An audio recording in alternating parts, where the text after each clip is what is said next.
Warning: the following video contains graphic content that may be disturbing to some viewers. Discretion is advised.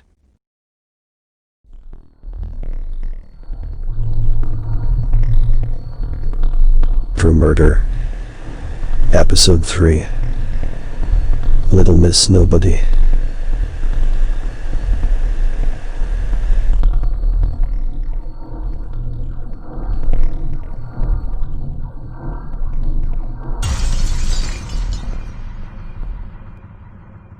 Here's what happened. Little Miss Nobody is the name posthumously given to a young girl whose body was found in Congress, Yavapai County, Arizona on July 31, 1960. Her body is estimated to have been discovered within 1 to 2 weeks of the date of her death. Due to the advanced state of decomposition of the child's remains, the specific cause of her death has never been established, although it has always been considered to be a homicide. Furthermore, despite extensive local and national efforts to discover the identity of this child, her identity remains unknown, and the case remains unsolved. This unidentified little girl became known as Little Miss Nobody after no family or friends came forward to either report her missing or to claim her body. Following recent advances in technology, a forensic facial reconstruction of Little Miss Nobody was released to the media in 2018 in renewed efforts to identify this unidentified child murder victim's remains. The partially buried body of a female child was found in Sand Wash Creek bed on Old Alamo Road in Congress, Arizona on July 31, 1960. Her body was discovered by a Las Vegas schoolteacher named Russell Allen, who had been searching for rocks to decorate his garden. Investigators at the scene observed that the individual or individuals responsible for the child's burial had possibly made 2 separate attempts to dig an alternate grave for her body. This was determined by 2 evident disturbances in the sand close to the actual burial site. The body was clothed in white shorts and a checkered blouse with a distinctive chain pattern, along with a pair of adult rubber thong sandals that had been cut to fit the child's feet and fastened with leather straps. The child's toes and fingernails had reportedly been painted a bright red color. Investigators also found an apparently blood-stained pocket knife near the body, but were unable to definitively determine whether this utensil held any relation to the crime scene. The forensic pathologist who performed the autopsy determined that the body was that of a white girl, most likely between the ages of 5 and 7 years old, 3 feet 6 inches to 4 feet 5 inches in height, and likely weighing 50 to 60 pounds. Later examinations of the child's remains indicated she may have been as old as 9 or as young as 2 at the time of her death. The child had been dead for between 1 and 2 weeks prior to the discovery of her remains. Her hair color was brown, possibly having been tinted or dyed auburn, and she had a full set of intact milk teeth, described as being in a markedly good condition. Although the actual race of the little girl has since been described as being indeterminable, the highest likelihood of her age at the time of her death has since been determined as being 3 to 6 years. The actual cause of the child's death was never determined by medical examiners, although her death was officially declared to be a homicide. Furthermore, the contemporary report of the child's autopsy states that her remains were charred, presumably from her body, having been set on fire around the time of her death. Although unable to determine the actual cause of death, the forensic pathologist was able to definitively state that the little girl had not suffered any bone fractures, either at the time of her death or in her lifetime. Because the child had been in an advanced state of decomposition at the time of her discovery, creating an actual composite drawing of the child's facial features was not possible. With active assistance from the local media, private citizens, and, later, assistance from officials as eminent as individuals within the FBI, the Yavapai County Sheriff's Office worked tirelessly in their efforts to discover the little girl's identity. An all-points bulletin was initially broadcast across all sheriff radio and teletype networks following the discovery of the child's body, and Yavapai County Sheriff Jim Kramer, Deputy County Attorney George Ireland, and other local law enforcement personnel later traveled hundreds of miles in radius by both air and land in their efforts to discover her identity.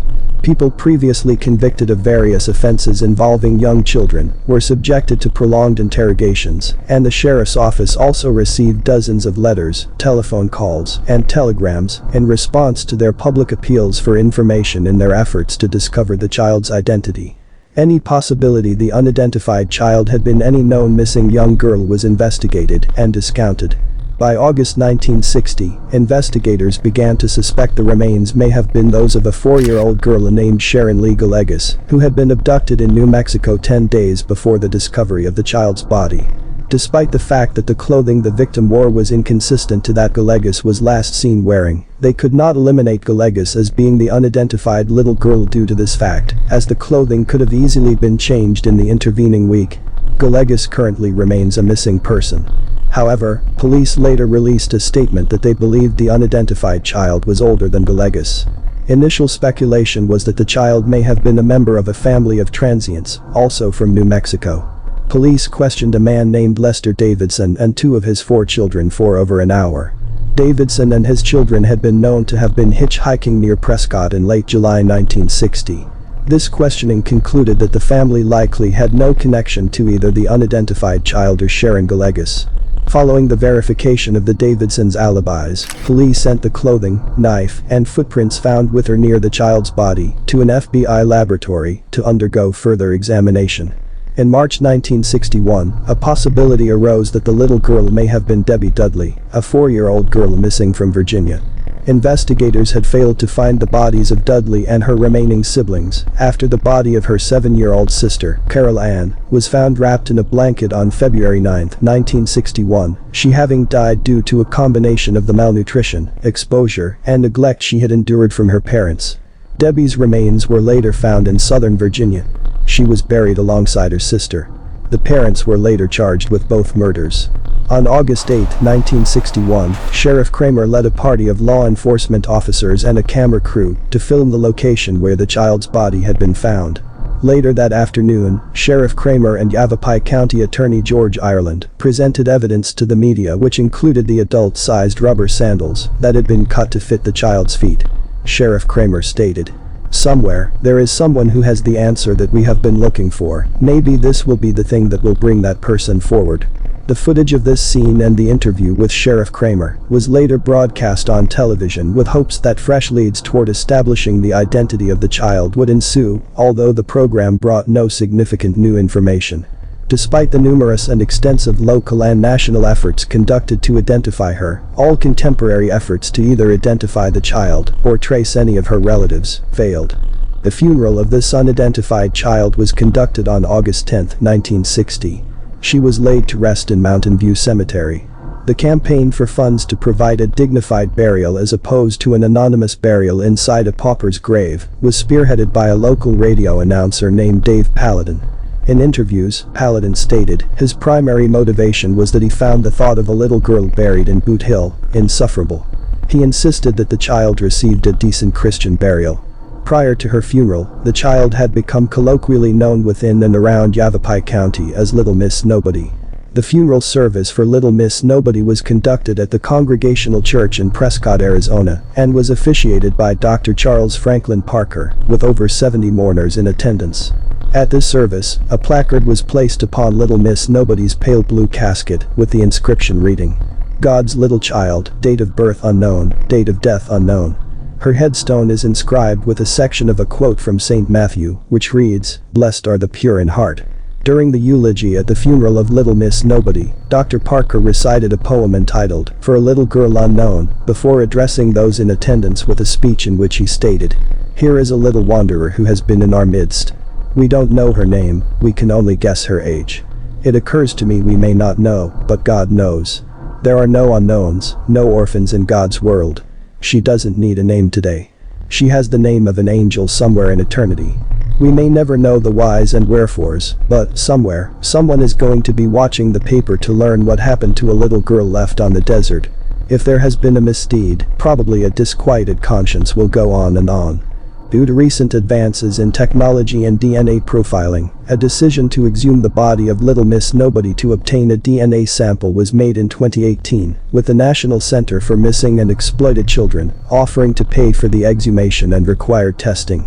Resultingly, samples of the girl's DNA were successfully obtained from her body and entered into both the National Missing and Unidentified Person System and the National Center for Missing and Exploited Children databases for comparison with nationwide unsolved murders and missing person reports.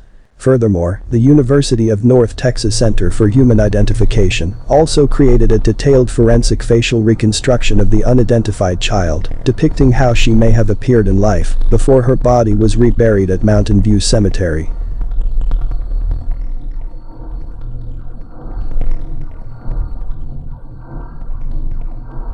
On July 31, 1960, the decomposed body of a small child was found in a sand wash off Alamo Road, approximately 1.5 miles from Highway 93, outside of Congress, Arizona in Yavapai County.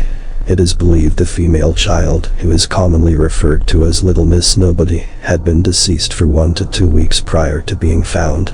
The decedent's age is best described with an age range of between 2 and 7 years of age, highest likelihood between 3 and 6. She was approximately 3 feet 6 inches in height and estimated to have weighed 55 pounds. She had brown hair and was found wearing a checkered blouse and white shorts. She was also wearing a pair of adult-sized sandals, flip-flop style, that had been cut down to fit her. Her fingernails and toenails were also painted. The featured reconstruction is an artist's rendering of what the Jane Doe may have looked like. Thanks for watching True Murder. Please like, share, and subscribe. Don't forget to click the notification bell so you'll never miss a new episode.